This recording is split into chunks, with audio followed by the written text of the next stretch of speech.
Hello and welcome to Random Offense, where we explore the mixture, the meeting point of sports, culture, and politics. We will be joined by Katie Herzog of Blocked and Reported, our nation's foremost sports expert, and you will discover why. It will be fantastic. But first, we begin with Gen Z, and there was a semi-viral a little Twitter thread from a guy named Will DePoo. Apparently, he's a young man and he works at OpenAI, and he was talking about why Peter Thiel thinks that Gen Z is cooked. And there are a few great quotes that he has, very interesting for an old person like myself to get some insight into all of this. He says Peter Thiel is apparently quoted to believe that the reason why there have been so few great companies started by young people is that Gen Z as a group is cooked. When all status and relationship are digital mediated, appearance and substance decohere aggressively. The nice car, the funding round, having a product is only useful insofar as you can post about it. And also, when the perception of success comes much faster than the reality of it, motivation disappears quickly. Now, why am I telling you this? In theory, I talk about sports. It doesn't make any sense. It's because the Oklahoma City Thunder won the championship on Sunday. Still feels like it feels like a long time ago, but it happened just on Sunday. They were one of the youngest teams we'd ever seen, and they achieved the ultimate goal in sports. It was just a dominant season through and through. And the shocking thing about it was how muted the celebration was. The Athletic, my former publication, was reporting on how it was the most muted, just tempered, calm locker room celebration ever. It was just so strange that way. And hey, producer Trace, can you call up Jalen Williams, star of the Thunder, Jalen Williams, talking about his emotions at the height of success, at the height of accomplishment? Can we get that clip for a little Gen Z generational shock? Mentioning just the realization of a lifelong dream. I presume that it's been yours as well, and as it's now here and it's real, you've had a little time to sort it out. What's the first thing that you start feeling and coming to grips with? I don't know. There's so many different emotions throughout the whole entire thing. I appreciate the honesty. I don't even know what I was thinking about, bro. And then I walked off the court, and I'm like looking at my mom, and she's crying now. I'm about to cry. I'm like, I know the cameras are looking at me now. Yeah, look, there I am. It's okay. Hey, if your emotions move you to tears, man, there's very few things in life better than that. Yeah, it's just a lot of sacrifices. Everybody on the team makes sacrifices. You know, guys sacrifice minutes, time, hanging out with their family. You know, you lose friends, you lose family. Like, there's so much that goes on during a season for everybody. I just had that much emotion for everybody. Like, I just felt what everybody was probably feeling. You know what I mean? Just feeling what everybody is probably feeling. It's just, but that wasn't the most shocking thing about it all. And this is why it's so perfect to have Katie on to discuss with us, and we can bring her on the show. The most shocking aspect was how these Thunder players regarded alcohol as almost a foreign concept, that they didn't get it, that they hadn't had beer before, a few of them, including Jalen Williams right there. They didn't know how to open a bottle of champagne. They appeared, and this was the strange thing to me, to only really know about tequila as the form of booze. Other forms of booze, who knows? There are two categories of alcohol, tequila and everything else. So that was the other aspect, where in theory it's good not to drink. Alcohol is bad. Katie's got a memoir about getting off the sauce, getting off the hooch. And it appears that Gen Z is not drinking so much, as reflected in surveys, as reflected by the shock of what we saw when they won the championship. But it does seem also connected to this other thing where they're not totally living life, man. They're not embracing all of it. They're not embracing the moment. So let's get Katie on. I want her, as a fellow old person, to try to analyze this generation and see whether this is all for the good, whether we're scared, whether we're intimidated by all of this, or, do we just need to accept it? Because it's not going any different than how it's going. How you doing, Katie? Hi, Ethan. Good to see you. Thanks for having me. Oh. I think when it comes to this question, are you projecting a little bit here? Do you want me to be your therapist? Are you worried about your own drinking? Yeah, I always want people to psychoanalyze me live. That's what I always want. That's what I'm always into. That's my kink, Katie. So That's come why on. I call it two-way. Okay, what is it? So polling we know from polling that Gen Z is far less drunk than our generation was. And I think that is, on some level, is a good thing. This can be a good thing. Alcohol is, it's great fun. I had many years of enjoying it myself, but it also, as we all know, is incredibly destructive. It kills. You want me to give you some stats? Yeah, yeah. Let's scare everybody straight, Katie. Okay, so alcohol kill is responsible for about 175,000 deaths in the US Jesus. every year. Every year. It's a lot. And that doesn't include all of the other myriad harms. You know, the court system sort of buckles under the weight of alcohol, hospital systems, social services. Everybody in this country has been touched by alcohol in some way or another, except for maybe Mitt Romney. You know, it's just it's a poison. It's a fun one, but it's a poison. And I think younger generations getting away from that is good. The same way, you know, our generation drank a lot. I drank a lot when I was in college, and then for the next 20 Yeah. years after that. I still drank less than, you know, my grandparents' generation. I wasn't drinking at work, at least not in a sanctioned way. There were no like 3 martini lunches at that point. And so every generation, I think, is boozing less and less as we have a greater awareness about the harms of alcohol. The problem, though, is that it's not just alcohol that young people today, that kids today aren't indulging in. They're having less sex. They're having less, and that, I mean, hey, sex, lots of complications with that too. Maybe that's not necessarily a bad thing, but my sense from polling, from data that I've seen, and just sort of the vibes that the tea leaves that I'm reading, not from talking to Gen Z. I've never done that, but just encountering them online, watching their TikToks. They're having less fun than we did. They're having so much less in-person contact with their peers. Not just Gen Z, Gen Alpha. People are just alone more. They're on their screens more. And I quit drinking, but before I quit drinking, I would go to bars, and bars from 2010, 2015, 2020, especially 2020, were different than bars in 2005. In 2005, if I would go to a bar, I would meet the people sitting around me. I would maybe bring a book and like pretend to read the book, but end up talking to Mm. the alcoholic beside me and making human connections. The point wasn't just to go to a bar and drink, it was to go to a bar and make human connections. After smartphones became so ubiquitous, at the tail end of my drinking career, when I would go to a bar, it's a bunch of people sitting around looking at their phones, not actually interacting with each other, which I find just, that's depressing. You might as well Yeah. honestly save yourself some money and just drink alone at home.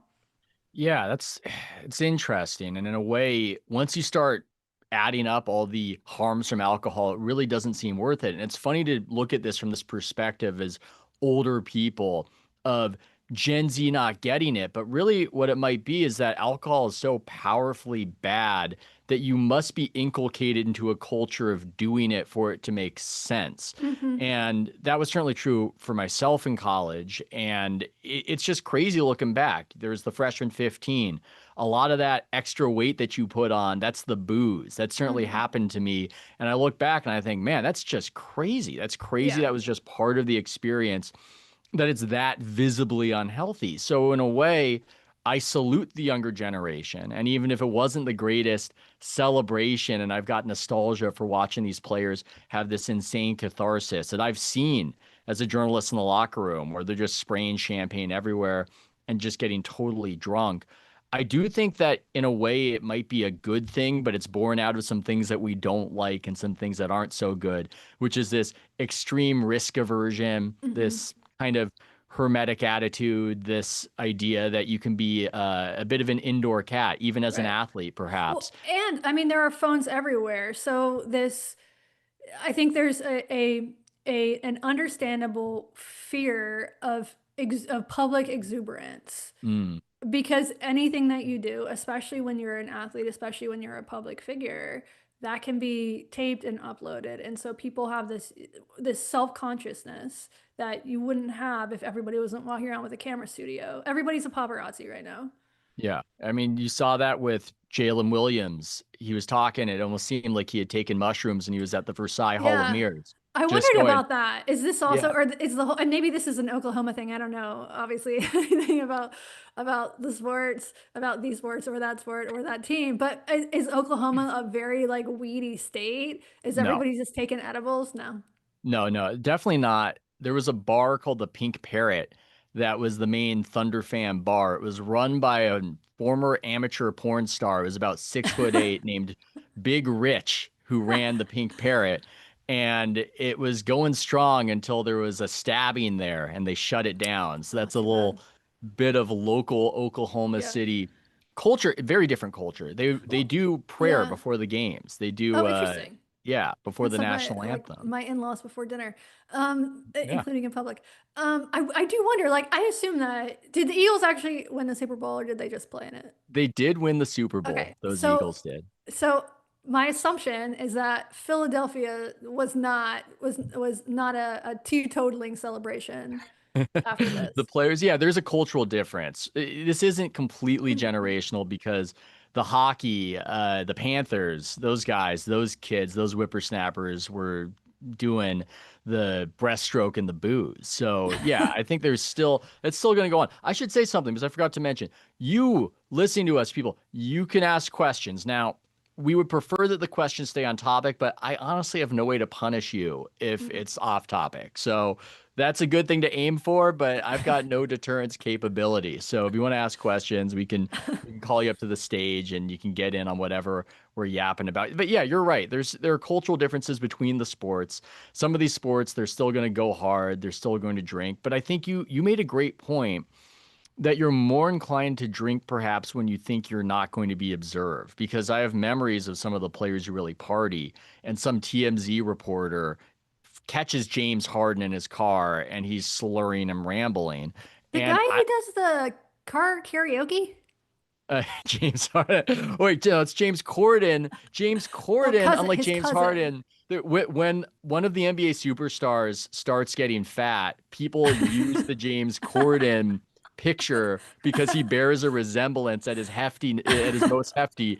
And unfortunately for that player, Corden has worn the very jersey, the Los Angeles Lakers jersey. So it's Luka Doncic in the first quarter. It's a photo of James Corden in the Laker jersey. It's all That's very, cruel. very amusing. So yes, yeah. Where was I going with that? But yeah, I think that maybe there's a little bit of a natural incentive structure there where alcohol isn't the kind of drug you want to be Right. using if you feel like you're going to be chronicled for everybody. But Right. Gen Z, Especially if yeah, you're an athlete. yeah, yeah, I would say so. I think Gen Z, though, there is something to the whole being observed while performing reality, sapping something from the reality. I'm not great at articulating it extemporaneously, but I've seen it. It's like there is no reality. The only reality is the internet reality, and that Hmm. somehow takes away from just being in the moment. And it's Hmm. weird to connect that to the lack of going crazy with the booze, but there could be something to that. If you're like Jalen Williams, and you're hyper aware that you're being watched while doing your thing, you're not going to want to cut loose. It just makes Right. sense to me. Well, even, I mean, from the data that I've seen, it looks like Gen Z, they don't leave their house as much. They don't Mhm. meet together with their friends. Their communication is happening online. And if your communication is happening online, it makes sense that you're not going out and meeting up with your friends at the bar, going to parties or whatever. And I like to I like to follow Mormon influencers on social media, particularly the If I had a attractive nickel ones. for every time I heard that, I mean, do you really have to bring cliches here, Katie? Can we get a little something, something I I haven't have heard this before? I just have this fascination with Mormon influencers. And one thing that fascinates me about them is that they have so much fun and they do not drink alcohol. They stay up all night. They don't even drink coffee, but they stay up all Mm, night drinking like Red Bull and Liquid Death and playing like drinking games with soda. And they're having so much fun doing it. And what that tells me is that it is possible to have like a and they're all hot. It's very strange. They're yeah. all hot. And they're all probably also related to Mitt Romney. And they just have these like Who's also very, hot? he is hot. And they just have this very, I don't know, like almost almost childlike lives where they're not boozing, but they're just having so much fun. It is possible to live teetotal lives and have a good time. It really is. It certainly is, but it's scary in a way. It's scary to be Yes. completely aware of what you're doing. And now you're living in a reality where everything is potentially chronicled and everything is Hmm. potentially displayed and they're used to it. I don't look at the upcoming generation negatively. I look more at my generation as people who crashed against the rocks of this, who came up without that expectation. And in a way, I think I even wrote a book about that, about how the millennial NBA superstars were cracking and they were going crazy. And the coaches were talking to me and saying, dude, it's just these players right now are completely Hmm. insane. And the thing they were going crazy about was that feeling of being analyzed and constantly watched in this way. And I didn't get it until it was visceral to me. This superstar on the Warriors, Kevin Durant, who is a bit of a poster and he's extremely online and very sensitive, but he lashed out at me in a press conference. And the next day, I turned the TV on, and on ESPN, the people on TV were debating whether I was in the wrong or whether I'm good at my job. And I just viscerally felt the insanity gripping over me, and then went, oh, we're submitting people in their 20s into whatever this is, combined with the internet. I mean, this is just no good. And then that's just a scaled up version, I suppose, of what's happening in high schools. Just this kind of public performance of the self is everywhere. So I think they're used to it. At least it's the water they swim in, I guess is what I'm saying of the youngins. Yeah, yeah. I mean, in high school, yeah, I hope that you're not putting your mic in high schoolers' faces, but I have heard that about you. Well, that I interview high schoolers like a Yeah. Louis Theroux. No, that'd be. Is that how you say his name? I have no idea. Yes, I've you only said you seen said it. it right. It's through, Oh, yeah. okay, that's good. He's so Yeah. good at getting information out of people, He that is. guy. He's also very good at like a long silence. Mm, He'll let a silence stretch on for so long. He's like great at dead air. I'm so bad at that, and it works as a journalist because it draws information out of people. Like in Tinker Tailor Soldier Spy, George Smiley, that's his talent, is that he's got an implacability and he just sort of peers into you and waits, and then people eventually fill the void. That's something I had to almost force myself to do in interviews, Katie. I don't know about you, because if I start feeling that pause, I just want to jump in. Okay, it's not weird. We're having a conversation. It's Yeah. not weird. You're not uncomfortable. It's great, you know.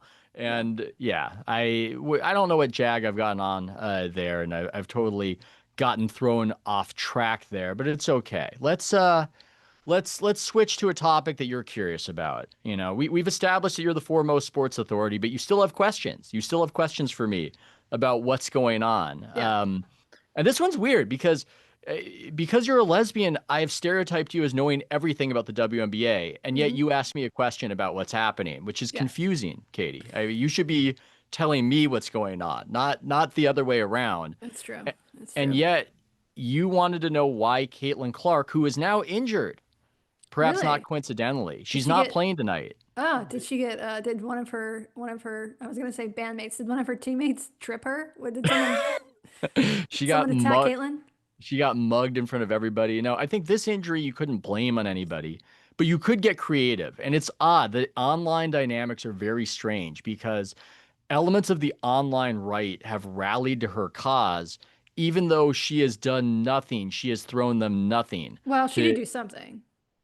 be white and good at Yes. basketball. Is that the? She's I think you can just stop at white. It's got very Yeah. little to do Yep. with good at basketball. It's white. She did that, and she is, I guess, She should come out as straight. trans and just see what happens. That's a real wild card right there. But Yeah.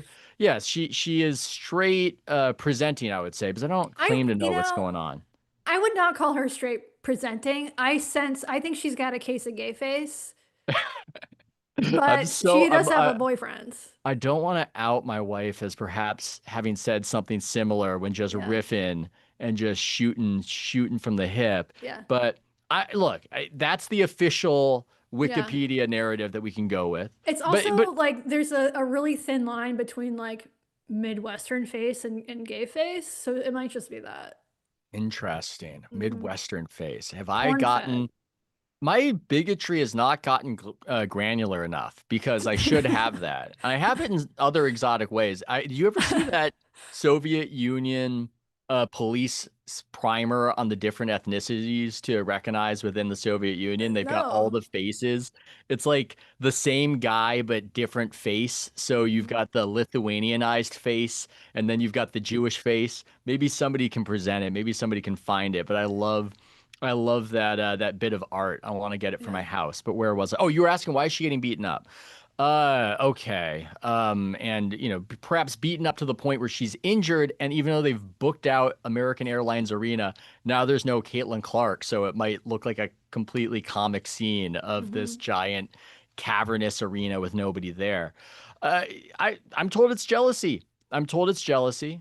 Christine Brennan, journalist, really great journalist, has written about this. She's got a book coming out about Caitlin Clark. There's an interview with her, and I was listening to the interview today, and she's been attacked for getting on this exact topic viciously, mercilessly. There was this player who scratched Clark in the eye last season, Hmm. and it could very well have been accidental, but she just asked the player, was it accidental? Or, because people wanted to know and people were accusing her. Mostly on the online right, they were accusing her of having done it intentionally. And Brennan was just asking, man, you would not believe just the bricks that fell on Brennan for doing this. The players union of the WNBA released a statement demanding that she be fired or lose her press credentials, Wow. more accurately. So Well, wait, there's this. what did the girl say? She The said woman. that she didn't do it. I'm trying to remember. I can't, it was last year and I can't remember. It was not convincing. I'll say that much. It could plausibly have been accidental, but the response wasn't the response you would expect from somebody who had done it accidentally. But Hmm. there was this attacking of Brennan as though she had violated some sort of sacred norm. And there was a lot of, they would never do this to the men's players. And I've actually been in locker rooms where we've asked the players, hey, did you mean to do that? Most amusingly was actually when Sean Livingston of the Warriors accidentally hit Dirk Nowitzki in the Dirk, as it were, and the crowd went crazy and was booing. It got very angry in Dallas after that happened, and then Sean was in the corner. The media, we literally cornered him to ask about it and to extract an answer. And Andre Iguodala shouted, Warriors player then Andre Iguodala, look how they got the black man over there, as we cornered Sean in the locker room to demand answers. And then the next day, Dirk was asked about it, and he didn't seem too offended. And he said, actually, Sean told me that for a white guy, it was pretty impressive. So that's sort of, you're allowed Nice. to have a sense of humor in the Yeah. NBA, I guess is what Yeah. I'm saying when I tell that particular story. But not the WNBA. No sense of humor allowed yet. That's not okay. That's not Yeah. cool. Brennan violated something, and it's just one of these things where there's profound resentment, and maybe this ties into the earlier topic that it's almost like the quote about academia, how the fights are so vicious because the stakes are so low, that when Hmm. there's not money involved necessarily, you're not getting paid a lot to play in the WNBA. It's an attention economy. And even if Hmm. logically we might know that she's bringing more attention to everybody, there are still those instincts that, hey, somebody is just bogarting all the attention over here, and I don't like it. And Yeah. that's why they left her off the U.S. Olympic team. That they all got together like mean girls and then let her on it last season, which Brennan has also talked about. So How much better is Caitlin Clark than stars of the past? I want to monopolize this contrarian spot right now because she's had a bit of an up and down season. I want to call her an overrated bum and just watch people react just for Mm-hmm. fun, just to see it.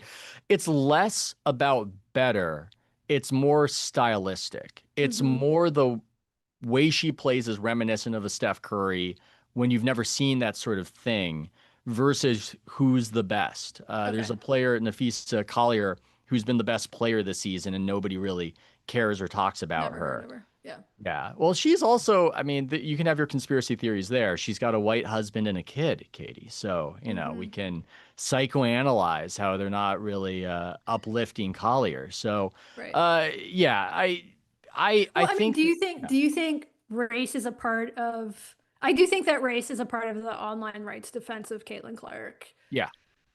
Do you think race is a part of her, let's take the online right out of it, a part of her popularity?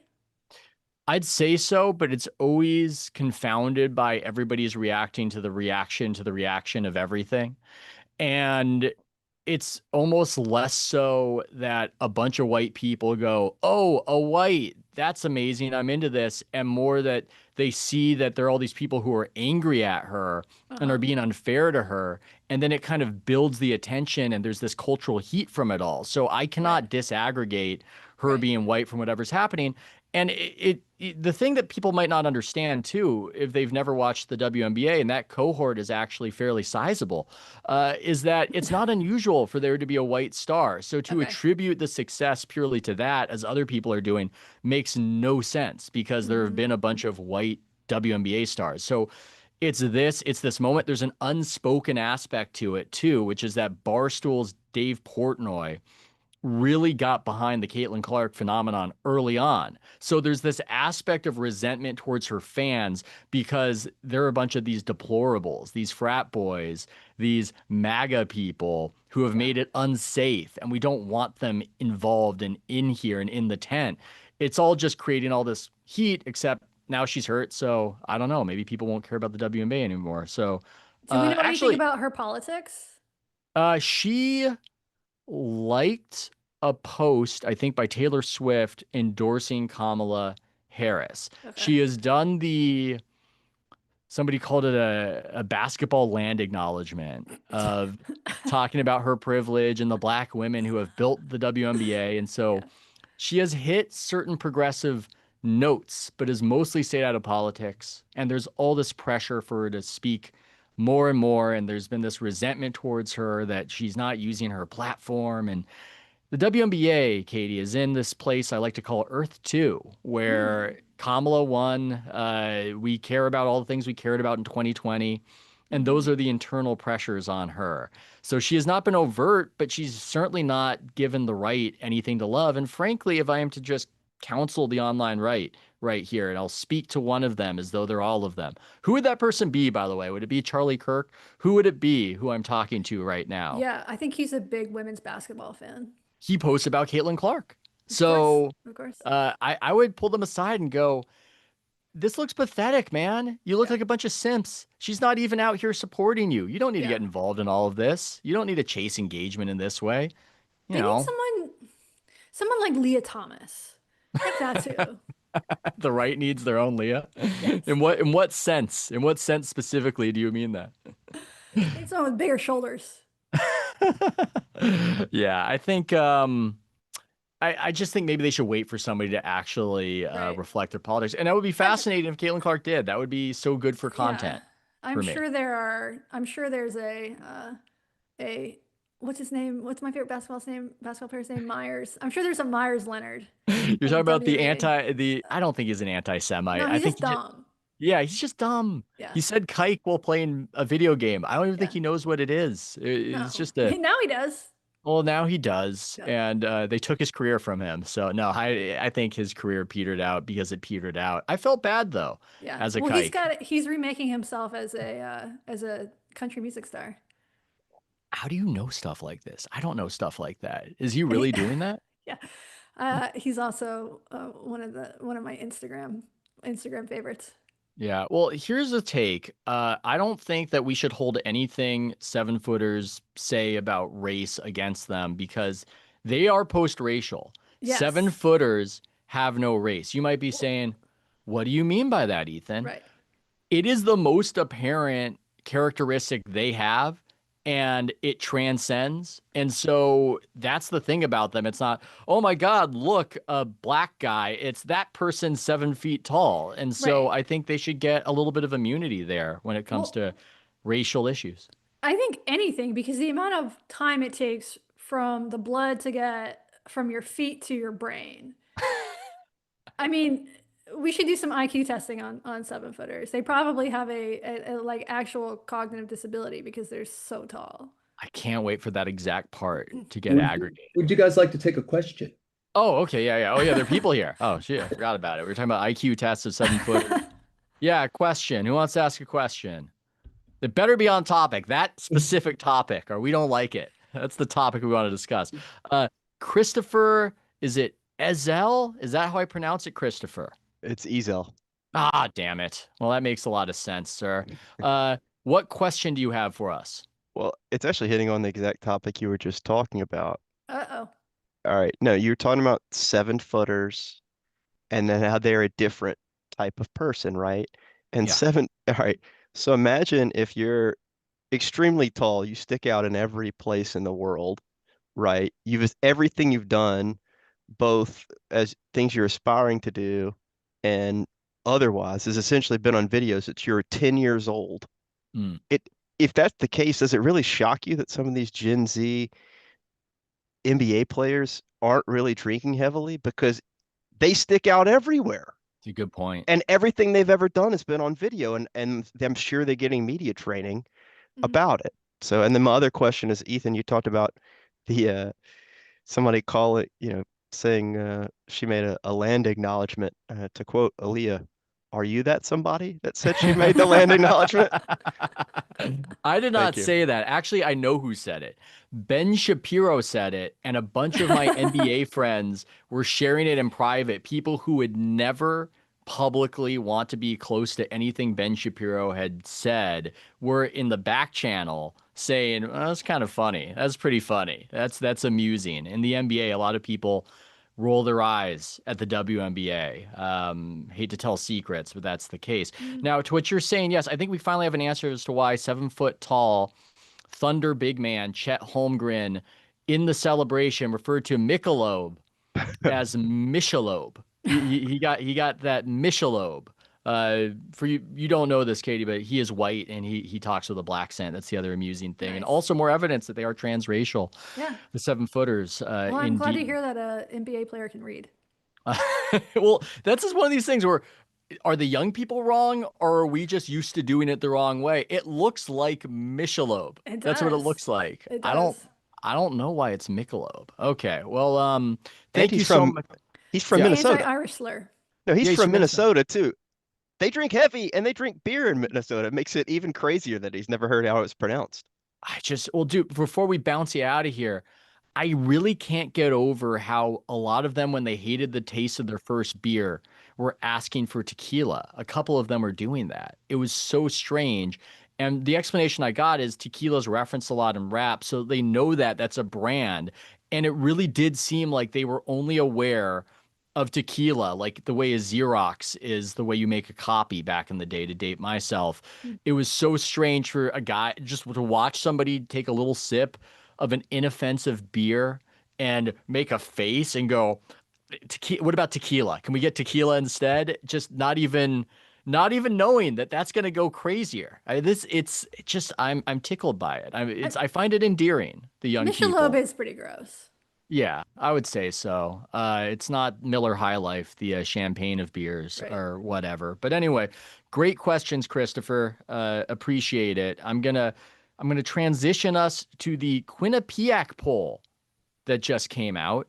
I was alerted to it. By Mark Halperin, covering just interesting sports opinions out there. You learn about your fellow countrymen and women, things you didn't know. Here's the main thing I didn't know, and I want your thoughts on this gender gap. This is a gender gap that I could not have foreseen. It is the robot umpire gender gap. So women at 71% oppose using robot umpires instead of a human being, whereas men, 59%, oppose using robot umpires, but it appears it's gaining steam using robot umpires. Is this an example, Katie, of women rejecting the science? I mean, what's going on? Why can't they get on board with this? Okay, I can't answer this until I know what a robot umpire is. A robot umpire is a robot that they wheel out there to fire beanbags at the pitcher when he's not pitching fast enough. No, robot. The idea is that you know if it's in the strike zone or not. Right. And you don't need a human being to guess. We employ a human being to guess. We can see the little box on television, and then we get mad at the umpire when he screws it up. But this is all in the gray zone because sometimes people go, hey, that's his strike zone. and he calls it consistently. He likes that high strike, or he doesn't give that low strike, and nobody ever really specifies whether there's an actual objective strike zone or whether you're allowed to be a human being and inject some of the imperfection and romance of life, as we've been discussing. I like that we get mad at a guy. I don't want that to go Mm. away. I'm with the women because I'm a true feminist. So that's what I will say. Does it have anything to do with the outfits? Do you think that women they want the Oh, umpire to wear the outfit? they like a man in uniform, but that Yeah. seems like that seems like something Ayla would be into, that he's wearing Yes. the crazy mask and he's in the Yeah. whole getup. There's like a kink factor there with the umpire. I don't think that's what most women are into. I'm just guessing. I've never Maybe met a it's, woman. So I'm just guessing. I wonder if women are more concerned about the job loss. I mean, there must be at least 2 or 3 umpires in the MLB. Are they Mm. just concerned about the encroaching AI apocalypse? Yeah, a lot of, just by coincidence, wives of umpires happen to be surveyed in the sample Yeah. and screwed up the Yeah. responses. I'm Uh, surprised about this. I mean, it would seem to me, I get the theater of it, and you like the guy going, "You're out," or whatever. yes, That's kind of cool, but it seems like accuracy would be just as important. Maybe it's not. I'll tell you one thing. My wife doesn't care about sports, but she has a favorite sports clip and it involves umpire error. As Mm, strange as that sounds, there's this clip. It's from a few years ago, not even a few, maybe even more like 10 years ago with the New York Mets. And the very old manager of the Mets, remember his last name was Collins, I believe. I wasn't following baseball much back then. I was covering basketball day to day, but he's an old manager. And it always looks so ludicrous because they have the managers in the uniform with the players, which as they get mm, portly, it just looks so silly. It almost looks like a little kid wearing pajamas or a toddler mhm. wearing pajamas. It looks so funny. And he got so angry, and I guess that they were going back and forth. I think it was the Mets and the Dodgers where guys were throwing at each other, and he runs up there, and the entire thing is recorded because I guess one person was mic'd up, and you get this inside interaction that you never get, and they're using lingo you don't know that they use, where the manager is trying to explain how he's got to go about it. He's saying, and I had never heard this phrase before, "My ass is in the jackpot." I'm sorry, my ass is in the jackpot. My And that ass is in the means, jackpot now. My ass is in the jackpot. I can't. And it's so. My wife said it was like Death of a Salesman. There's this kind of pathos to it, and the old manager is going, "You gotta give us a shot. You gotta give us a shot." And so, I don't want that to go away. If I yeah, can get yeah. that, I want Okay, that. I'm convinced. At first, I was ready to ship all the umpires out, but you've convinced me. We need that. We need to keep baseball like mildly more interesting. Yeah, I agree with that. Let's look more at some of these Quinnipiac results. We've talked about the WNBA. Some of these responses are just so funny to me. Roughly one third of adults, 32%, say they are paying more attention to women's professional basketball compared to 5 years ago.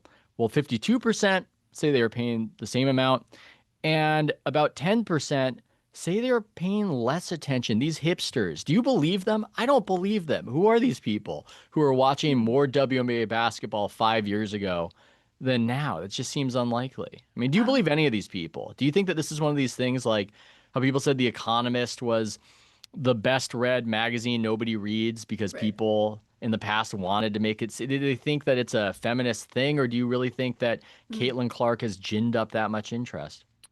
Well, I need to see the methodology of the poll. How many respondents did we have here? We don't have the crosstabs. Okay. We don't know where Yeah. Hispanics are at. Yeah. The shy Trump voter, I Yeah. don't know if that has been massaged in there. Yeah. So Quinnipiac, well, you're on notice. We're going to look into it. Yeah. Maybe these will people who are protesting something. I mean, I think it's impressive. The thing is, we have viewership, so we have data to suggest the Clark Mm, effect. So right. maybe it is one third. What's interesting about it is there's not much of a gender gap there. Is like as many men and women are going, "Oh, this is interesting. I'm gonna check it out. I'm gonna look into it." But yeah, I just think that hipster contingent is highly amusing to me. Are you in Oh, that? I Yeah. think I figured it out. Okay. It's Let me know. ex-lesbians. Oh, the Clark haters? Is that what it is? It's just women who they went through a phase. They were in their Oh, lug phase 5 years yes. ago, and then they Yes. met a man, and now they're no longer watching WNBA. This is a known phenomenon. This has to be it. Mm. I mean, I actually have no insight. That's a stereotype, and I'm making you now the representative of all lesbians who's Well, going I to tell me, am. yeah, of course. You're one of the most prominent ones, and it's Oh yeah. a disappearing group. Unless it has Yes. okay, it hasn't stopped disappearing. Well, I think we're back on the upswing, but I did see a poll the other day from 2024, and this was a Gallup poll of 900 LGBTQ aligned, self-identified members of the population.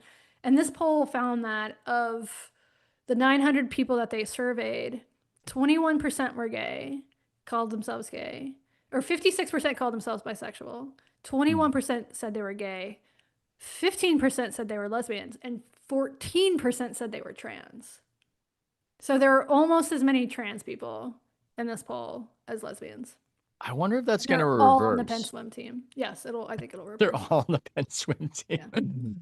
I wonder if there's a way to reverse that, or that is going to be, that would be great when Vance runs in 2028, Hmm. expanding the sapphic population. That would Yeah. be a good wild card thing for him to run on right there. I did learn I, something about prominent lesbians today. So, Martina Navratilova, hmm her wife is on a reality TV show.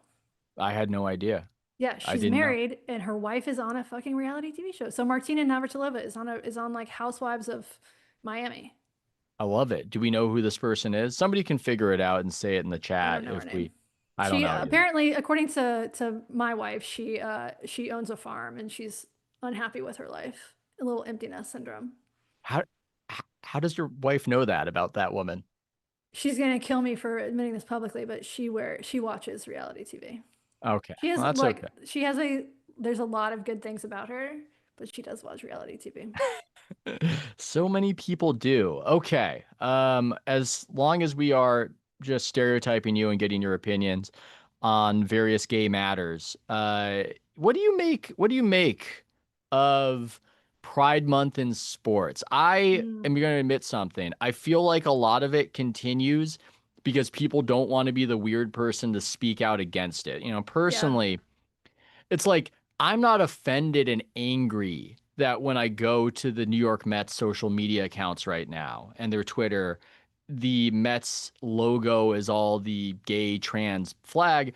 But I think it's weird. I think it's weird to do that for an entire month. I actually don't think it'd be weird to do it for a day, but like for Hmm. an entire month.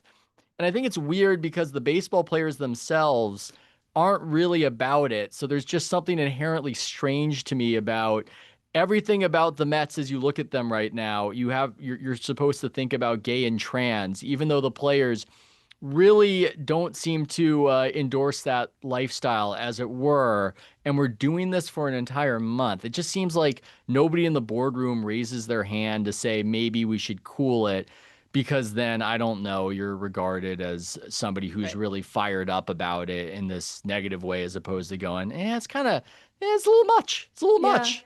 That's I'm my with you. take. I think it's a little much, and I'm actually sort of surprised to hear that sports teams have continued this trend because it's on the wane in corporate America in general. Yeah. I went to a Target the other day specifically to see if Target had their usual trans or gay pride Yeah. regalia everywhere. No, there was not a single rainbow to be seen in my local Target. And this is, I think, direct result of backlash. There was a boycott of Target a couple years ago because they were selling stuff in the kids section that, libs of TikTok got a hold of these pictures or Mm. whatever, and huge backlash.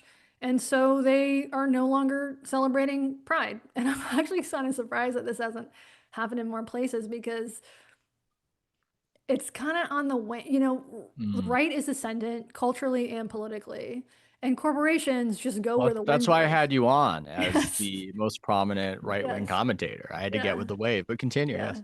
exactly. So I'm surprised they're not, instead of I'm surprised that they're still doing rainbow stuff instead of like changing the Mets logo to like a Pepe avatar. Well, I have a theory about what's happening that I'm 100% convinced about, but it's hard for me to articulate it extemporaneously without feeling as though I need to do a little dance between Disclaimer. landmines. Mm-hmm.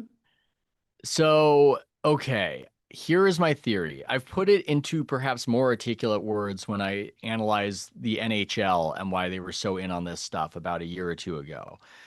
Sports are heavily male in their hiring. For obvious reasons, you're going to have 12 people on say, an NBA team who are going to be men, or I should say baseball, because they actually play during Pride Month.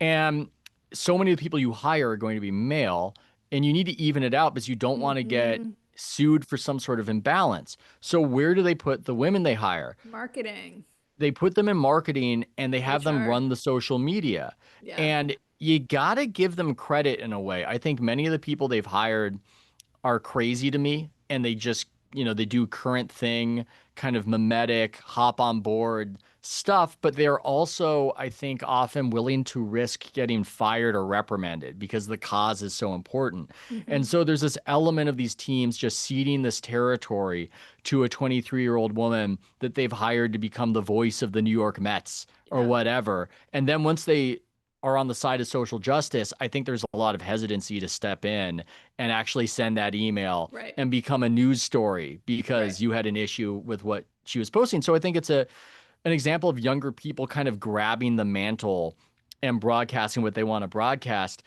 And then there's this media unwillingness to just raise your hand as I'm doing and going, it's a little weird. It's Yeah. just a little strange at this point. Yeah. I don't know we should still be doing this to this extent. A month is a long time. Yeah. These words do not get said.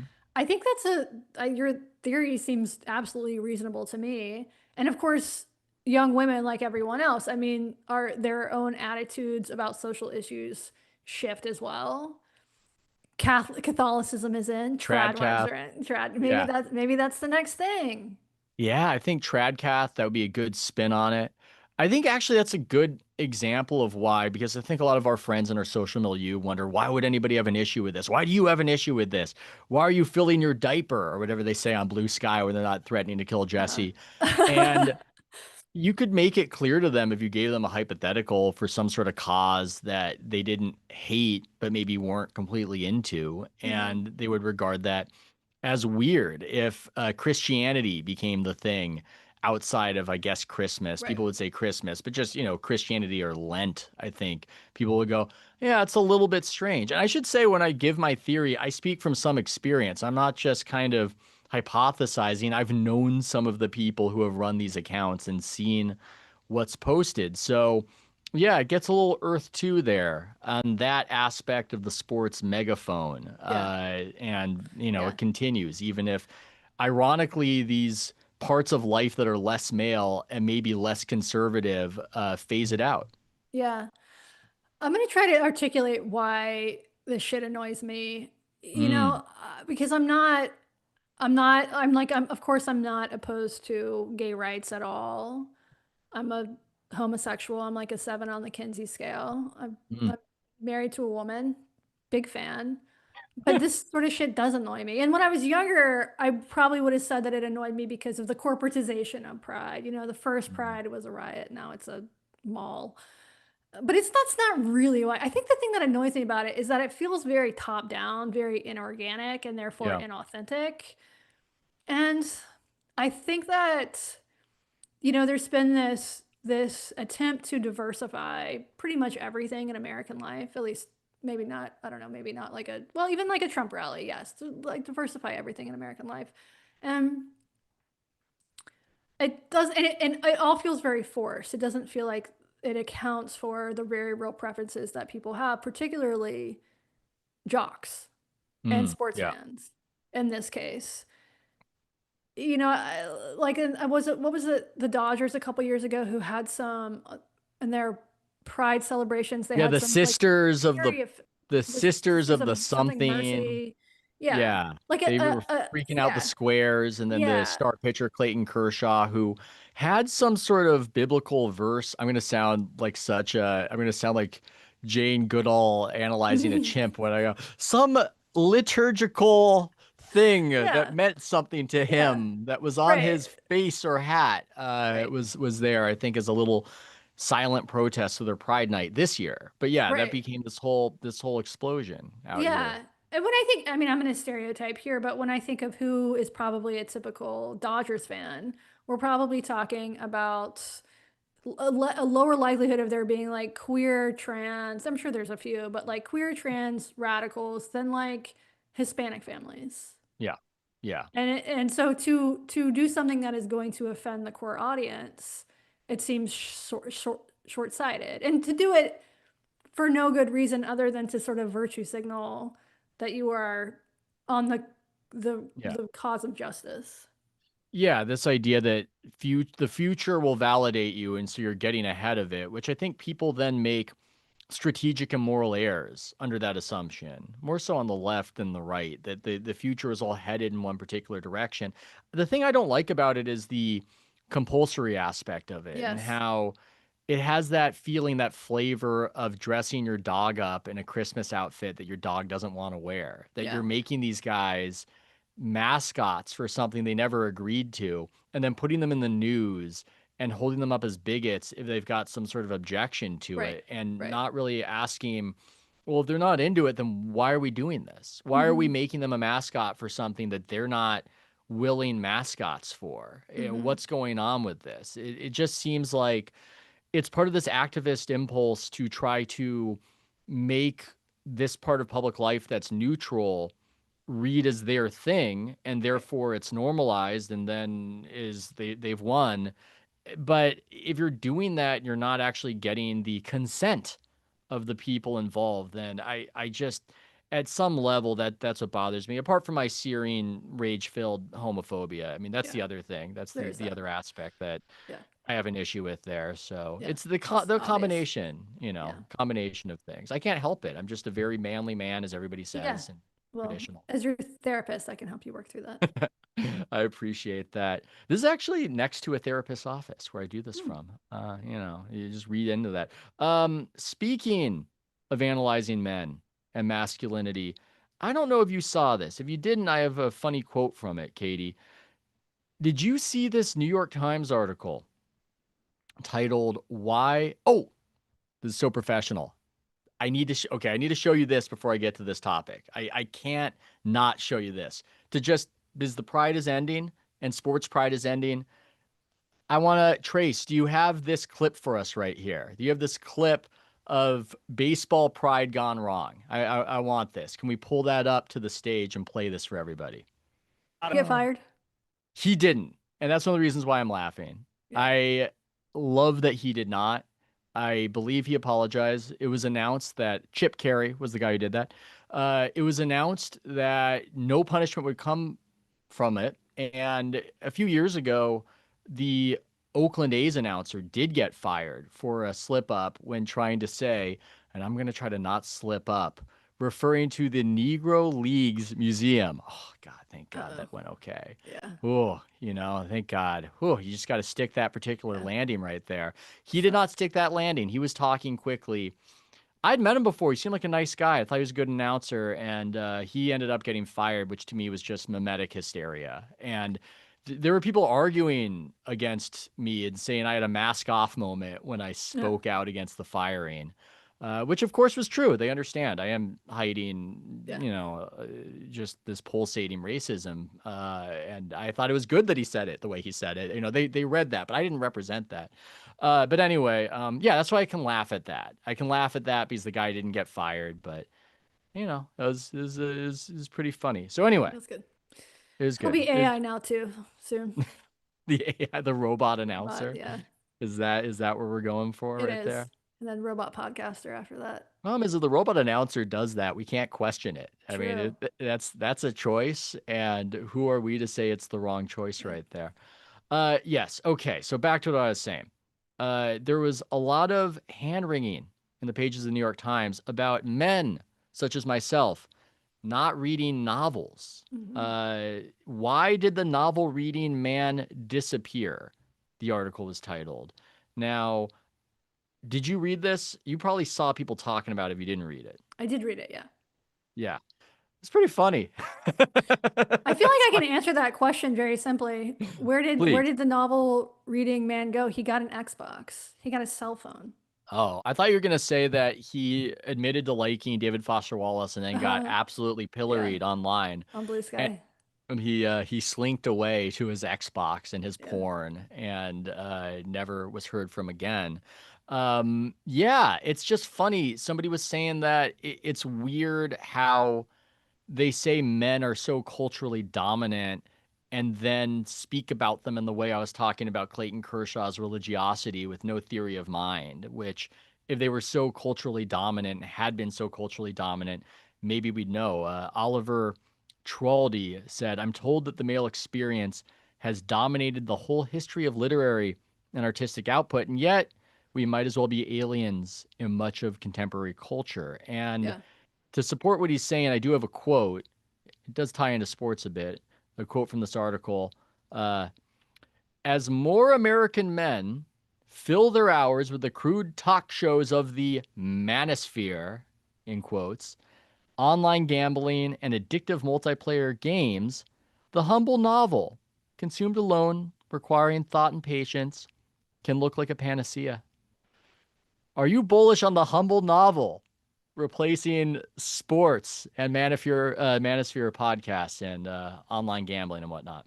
I think this is maybe overly optimistic. I think that the novel, any book, whether novel or not, has a very difficult competitor with the phone in our pockets.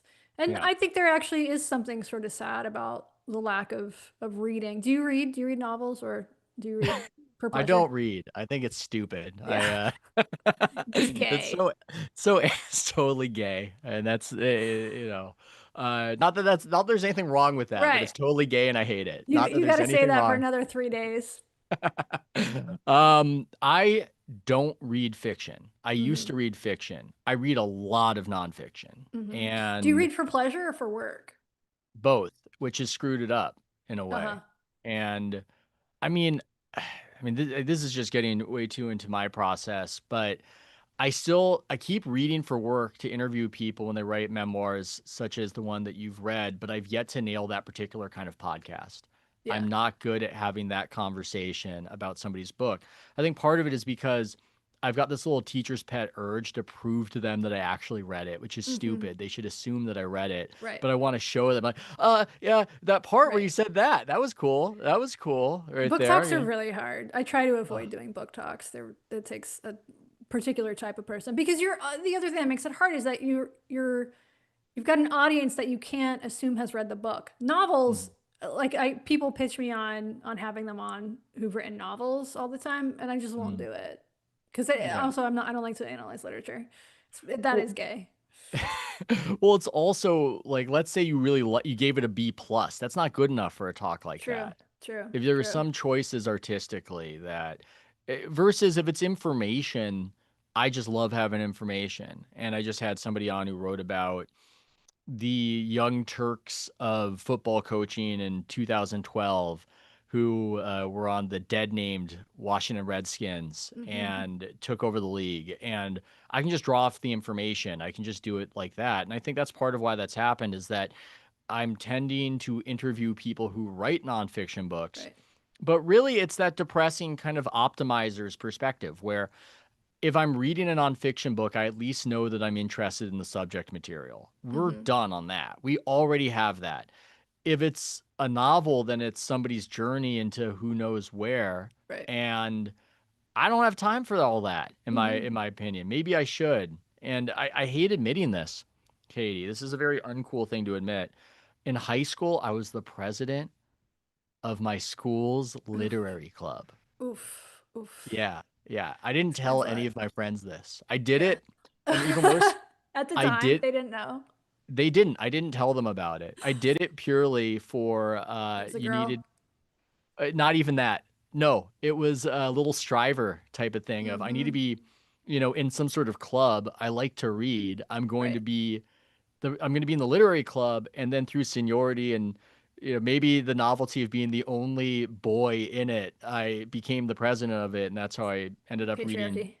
patriarchy won. Yeah. And that's how I ended up reading A Clockwork Orange and Yeah. other books and became an annoying little pedant. God damn it. Pendant. I see I'm already getting stupid because I don't read enough. Yeah. Where I suddenly knew that movies weren't like the books, and I would remark Right. upon that. So Right.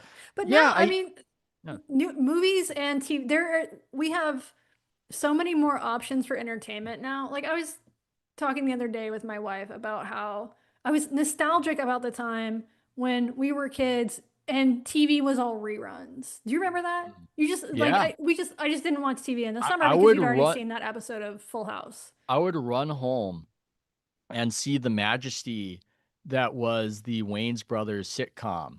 I can't even remember what it's called, but I would just watch that, and I thought it was quite good. And I would Mm-hmm. develop opinions about it, and Mm-hmm. everybody would watch Fresh Prince of Bel-Air. Right. Yeah, that was it. All seemed amazing when you were Right. a But then kid. there's this big gap in the summertime when everything is reruns. And so I just didn't watch TV in the summertime. It was like a dead zone for television. It was like Yeah. the only thing on was news and something that you saw like 4 months ago. So I just didn't do it. And now we have TV, really good TV at our fingertips, all on our phones, all the time. And so books just have a lot to compete against in a way that they didn't used to. And I do think there is something about the politics of who reads books. Richard Hanania, I'm a Hanania head, a dickhead, if you will. He Major says, Fananiac. yeah, I've heard of you. Yes. he says, liberals read, conservatives watch TV. I think Yeah. everybody watches TV at this point. It's like, but yes, okay, apparently conservatives don't read that much. Men too. It is true that publishing is dominated by women. I went to a bookstore a couple weeks ago and my wife wanted to get a book for her dad. This was a bookstore in Seattle, just like a small neighborhood bookstore. Her dad's a conservative. There was nothing in there for him. There's not. She ended up getting him a biography on like an Arctic explorer, and that was the closest thing that she could find that was like non-political and not just the tone was just something that would appeal to like a 70-year-old conservative. There was one book in this bookstore, and the rest of it. And this is not an overtly political bookstore. It's just your average city bookstore. I don't think the people who own and manage these things are even thinking we might have a conservative wander in here at some point because they kind of don't. Well, I think there was a story today about a bookstore in San Francisco that proclaimed that we're not going to sell any of J.K. Rowling's books, which is a strange choice for a bookstore to not It is. sell works of the best-selling author Right. of the generation. I'm sure Amazon is thanking them. Yeah, I would agree with that. Yeah, I don't know. In a way, it might be more of a question of why do women still read? Because when you put it like that and you lay it all out, similar to what we started with, to bring it full circle, where we shouldn't be asking why is Gen Z not drinking, but why did we ever drink? Right. It's just remarkable that women remain relative holdouts with their book clubs and their Yeah. flights of imagination and creativity that we have so eschewed because there's so much entertainment competing Well, against them. okay. So books don't sell very well anymore. I heard a couple years ago, I don't know if this is true, but I'm going to assume that it was. I heard a couple years ago that to get on the New York Times bestseller list, you have to sell 6,000 books in a week. That's nothing. And yeah, that's still more than 99% of books that ever sell. There's one genre that still does really well, and that's romance.